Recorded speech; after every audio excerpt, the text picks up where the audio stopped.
L'Ukraine souhaite un sommet pour la paix sous l'égide de l'ONU d'ici 2 mois.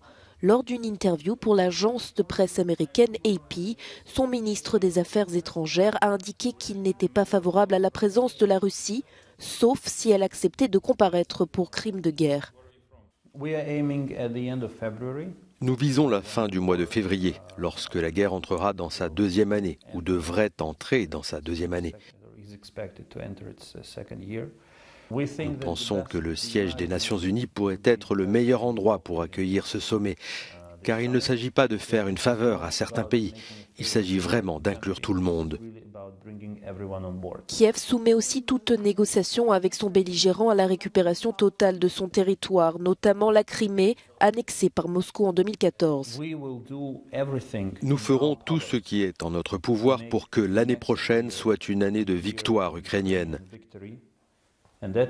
Et cette victoire implique la restauration complète de l'intégrité territoriale de l'Ukraine. Nous ne négocierons aucun centimètre carré de notre territoire. C'est au-delà des négociations.